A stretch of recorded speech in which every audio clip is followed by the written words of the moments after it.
स्वास्थ्य अवस्था केमती अछि सेदिन घटना कोन केमती घटना क्रम थला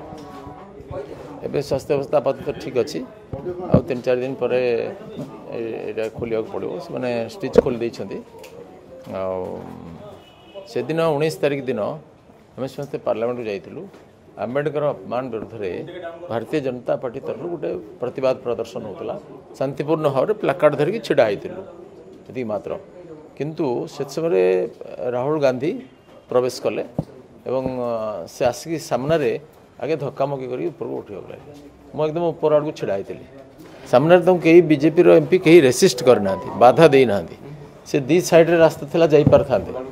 कि से जानी शुणी गले ना एवं ऊपर को उठिले से रास्तार मुझे मु कड़े छिड़ा से हठात रूट चेंज कले आम आड़ को माड़ी आसिले आसिक मो सामने छिड़ा होते मुकेश राजपूत आम माननीय सांसद गोटे प्रचंड धक्का देले जहाँफल से मोटा लोक मो पर सीधा पड़गले और तले पड़गली मो मुंडटा आखिटा ये माड़ होगला बोधे गोटे पत्थर से जो गुजिया कणरटा गलीगला जहाँफल गोटे डीप कट है संगे संगे मत जड़े एमपी थे से डॉक्टर जड़े से साबरी बोली टीडीपी आंध्र जड़े महिला एमपी से मत नहीं एप्रन लगे फास्ट एड करने चेष्टा कले पुणी मत आम्बुलेंस रे पठागला आउ जड़े 2 जन एमपी भी गले तापरे राहुल गांधी एवं कांग्रेस दलर आउ अन्य दलर विभिन्न हृदयहीन लोक माने एमपी माने मत देले जेटा नौटंकी एटा नाटक एपरी हृदयहीनता एम कांग्रेस आउ तार मित्र दल मान आशा करा जाए अमानवीय व्यवहार एमनकर पार्लियामेंट रे जो आसन रे केड़े बड़ बड़ रथी महारथी बसचंती अटल बिहारी वाजपेयी दिने बसते ये विधान पार्लियामेंट अपोजिशन पार्टी लीडर गारिमा पदरे एपर लोक बसचंती ये आम देशर दुर्भाग्य। मु 10 दिन हॉस्पिटल रही 19 रही 28 रे विदा हेली अपोजिशन के जाइथिले अपन बड़ी घटना संवेदन जणेबा पई देखिबा पई अपोजिशन माने कांग्रेस दल के आसी नथिले अन्य विभिन्न दल आसते सर से गोटे दृश्य देखा मिलला जे राहुल गांधी आपको पाखक गले किंतु किछि कले नै पळेले राहुल गांधी को बोधे जने 2 जन कहले मते सुबुतिला कोन करछ आसी देखि जाओ से आसी देखिले और तीव्र कटाक्ष करके चली गले कोन कहले कटाक्ष रे सर से कहले जे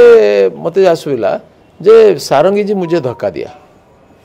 वास्तविक ताले विरोधी दल नेता मिछ कहले टीवी सीसीटीवी किए सत कहला सेटा जणे दो साइंटिफिक एविडेंस अवेलेबल अछि ये अत्यंत जघन्य और निंदनीय घटना कौन से एमपी एपरी अशोभनीय आचरण करती कि आम से तो वर्ष सारा बसुँच आम सैड देखिए जाऊँ पछ गाड़ी देखिए जाऊँ केवल सहित संघर्ष करनु से वर्ष सारा से अटक बस मुझे ठीक अच्छी मोटामोटी हाथ फाथ बाजिले पेन अच्छी ना एमती जंत्रणा ना स्टिच खोलला बेले कष्ट माने आपन समालोचना करथले सोशल मीडिया हो अनेक जगह रे देखिया पे मिलुथला जे प्रताप सुरगी मिछ बोलछंती ड्रामा रे करछंती सनु कोन कहया कहि जाय तो आखिरे अंध पोटली बांधिकी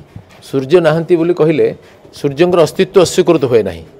जदि 10 लाख अंध लोक कहबे जे सूर्य नाहंती और जने चक्षुष्मान कहबो सूर्य अछंती ताकतार ग्रहण हो मेजॉरिटी ग्रहण पड़े तेणु जो मनकर काम है केवल कुत्सा रचना करवा से काम कर मु कौन सतरे मत आघात से तो सब जनता देखी से तो टीवी वाला थिले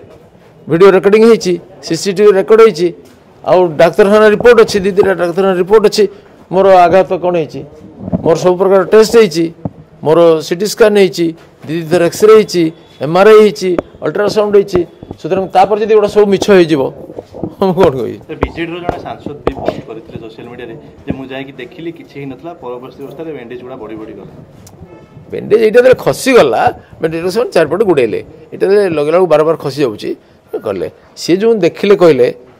बुझा पड़ो देखिले एत लोक देखिले डाक्तर देखिले सी कि देखिले यहाँ गोटे एनालिसिस करा मेडिकल एनालिसिस करा मु कहूँ जदि एटा मिछ होइतिबो मु राजनीति छाड़देवी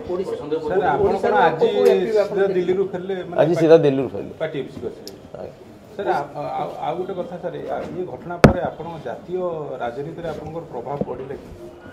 मु सेसु किछि विचार करनी एटा तो घटना कोन गोटे प्लान कर जाइतिल ना जदि राति रोडी बोली से आसिले त अटैक कले मो राजनीति रे प्रभाव पड़िबे कोन कारण अछि सर जतबेले को सांसद माने आपण भेटले संवेदना जणेले ओडिसा रे ओडिसा सांसद माने आछंती अन्य सांसद माने आछंती माननीय मंत्री माने आछंती ବହୁତ ଆଡ଼ୁ ଦେଶ ସାରା ଲୋକ ଆସୁଛନ୍ତି। ସାର୍ ଯେତେବେଳେ ଆପଣ ମେଡିକାଲରେ ଥିଲେ ପ୍ରଧାନମନ୍ତ୍ରୀ ଏଭଳି ଆଶ୍ୱାସନା ଦେଉଛନ୍ତି ଜଣେ ସାଂସଦକୁ ନିଜେ ପ୍ରଧାନମନ୍ତ୍ରୀ ସର୍ବମାନ୍ୟ ନେତା ପୋଷ୍ଟର ହୋଇ ଭାରତୀୟ ଜନତା ପାର୍ଟିର ଆଶ୍ୱାସନା ଦେବା କେତେ ମନୋବଳକୁ ଦୃଢ଼ କଲା? ଦେଖନ୍ତୁ ମାନ୍ୟବର ପ୍ରଧାନମନ୍ତ୍ରୀ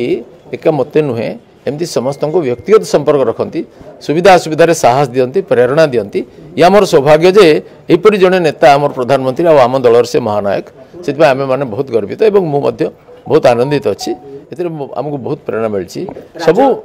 ରାଜ୍ୟବାସୀ ଅପେକ୍ଷା କରି ରହିଛନ୍ତି ପ୍ରତାପ ଷଡ଼ଙ୍ଗୀ ପ୍ରତାପ ଜେନା ଭଲ ଅଛନ୍ତି ନା ନାହିଁ କନଷ୍ଟିଚୁଏନ୍ସି ଲୋକ ସମସ୍ତେ ଚିନ୍ତାରେ ଥିଲେ। ବର୍ତ୍ତମାନ କ'ଣ ବାର୍ତ୍ତା ଦେବା ପାଇଁ ଚାହିଁବେ? ମୁଁ ବାର୍ତ୍ତା ଦେବି ଯେ ଗଣତନ୍ତ୍ରରେ ହିଂସାର ସ୍ଥାନ ନାହିଁ। ଯେଉଁମାନେ ଏପରି କାମ କରୁଛନ୍ତି ସେମାନଙ୍କୁ ନିର୍ବାଚନୀ ରାଜନୀତିରେ ସଠିକ୍ ଜବାବ ଦିଆଯାଉ ଏବଂ ଗଣତନ୍ତ୍ରର ଯେଉଁମାନେ ହତ୍ୟା କରିଥିଲେ ଇମର୍ଜେନ୍ସି ସମୟରେ ଯେଉଁମାନେ ବାରମ୍ବାର ହତ୍ୟା କରିଥିଲେ ବିଭିନ୍ନ ସମୟରେ ଗଣତନ୍ତ୍ର ତଣ୍ଟି ମୋଡ଼ିକି ସମ୍ବିଧାନ ସଂଶୋଧନ କରିକି ମାନବୀୟ ଅଧିକାରକୁ ହନନ କରିଥିଲେ ସେମାନଙ୍କୁ ଗଣତାନ୍ତ୍ରିକ ପଦ୍ଧତିରେ ଉଚିତ ଜବାବ ଦେବା ପାଇଁ ପ୍ରସ୍ତୁତ। କହିପାରିବେ କି ନନା ପୁରା ଫିଟ୍? ହଁ ମୁଁ ଫିଟ୍।